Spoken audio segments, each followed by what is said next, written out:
All right, guys, we're going to be working on equations and graphs today. So we're going to basically be looking at a graph and then writing an equation based on that graph. So what you're going to need in order to write an equation are the two pieces we talked about for um, proportional and non-proportional graphs. So first we're going to need the slope, which we discussed will be the variable m. We will also need the y-intercept, which is your variable b.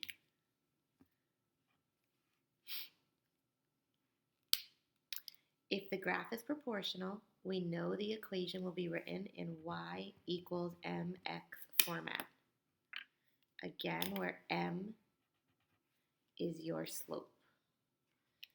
Don't forget that this equation, which is a proportional relationship, is also called direct variation. Direct variation. If a graph is non-proportional, the equation will be written in the form y. There's Mr. Breck again. Sorry. And we're back. All right, y equals mx plus b. M is your slope. B is your y-intercept. This equation is called slope-intercept form.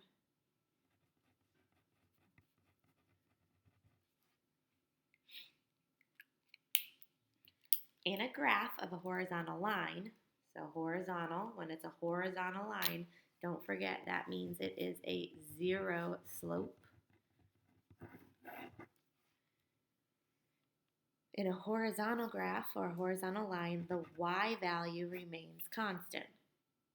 Therefore, when you write an equation, all you do is write y equals whatever number is at the y-intercept. So if your y-intercept is 3, your equation would just be y equals 3.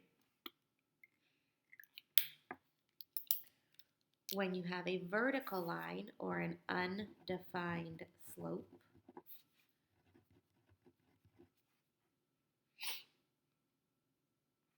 the x value will remain constant. Therefore, your equation would be x equaling a number. That number is your x-intercept. X-intercept. So let's go ahead and put this into an actual equation. So let's go ahead and look at number 1.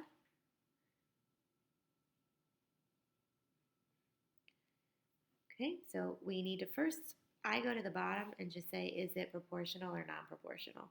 So right now, is it passing through the origin? It is not. So that tells me I will be using the format y equals mx plus b. So that means I need to identify the slope,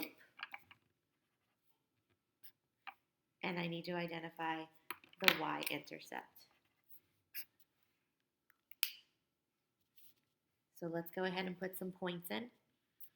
I'm going to start right here. Here's a point. Can't really see that one. There we go. There's another one here. Remember, I only need 2. So I'm going to start here and find my slope. My intervals are counting by 2s. So pen on the first dot, and it goes up 2. It rises over, sorry, my hand's in the way. It runs over 2. So this is 2 over 2, which would just give us a slope of 1.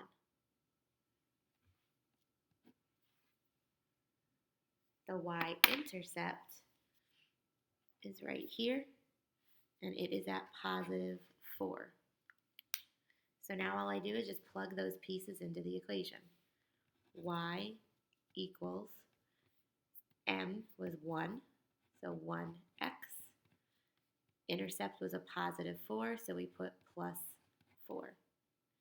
Now, when we solve for equations, we discussed how you do not need a 1 in front of a coefficient.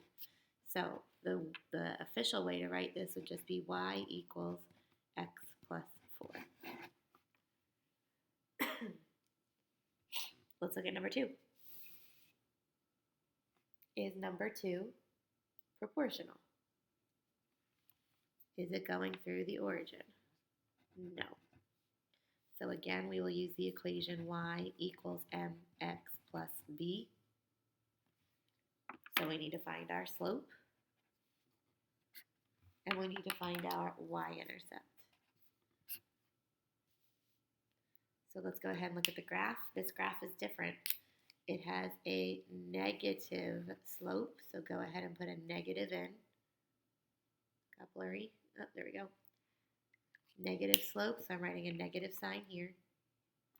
And let's count.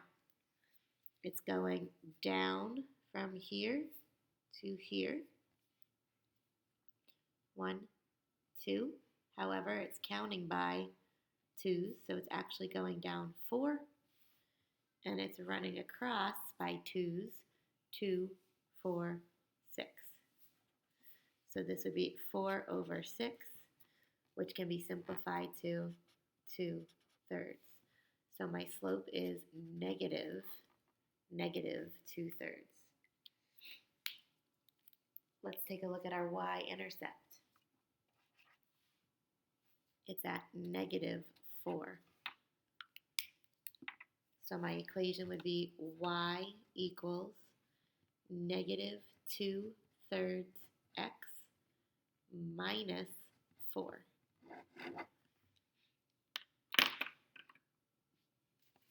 Let's go ahead and look at the next example. Okay, there we go. You have a horizontal line. Is it proportional? Is it running through the origin? It is not. However, our equation is not y equals mx plus b, because on the first set of notes, we discussed that a horizontal line just starts with y equals your y-intercept. So let's take a look back at this one. Our intercept is right here at +4. The slope would be a 0 slope because it's horizontal. The y-intercept would be 4. So our equation is simply y equals 4. The reason it's y equals 4 is because no matter what x is, if x is 1, the line still hits y at 4. When x is 2, y is 4. 3, y is 4. So y is 4. Let's look at number 4. This one's a vertical, so that's an undefined slope. It does not pass through the origin, so that would be not proportional. There is no y-intercept, so we can put none. But our equation for vertical lines, like we see on the notes from the other page, says we just put x is equal to whatever your x-intercept is. So where does it hit the x-axis? It hits the x-axis right here at -6. So x would equal -6 as our equation. Because no matter what y is, x will always be -6.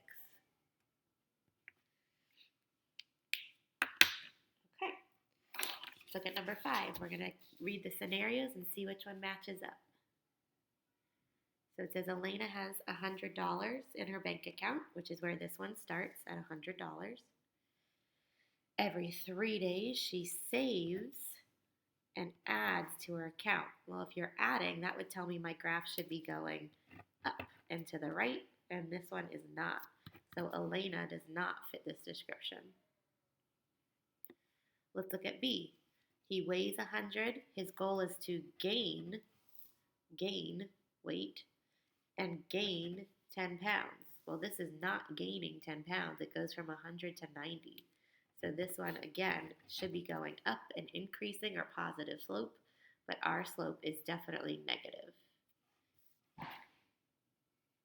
Dawn's pond is 100 meters deep, but her city hasn't received much rain. As a result, the pond decreases, which our graph does, 10 meters every 3 days. So Dawn's pond is 100 meters deep. Does work. Last one says to create your own real world situation. So I'm going to just put some points in. We have 2. I have a slope of 2, 6, right? It goes up 2 over 2, 4, 6, up 2 over 2, 4, 6. So I actually have a slope of 1/3.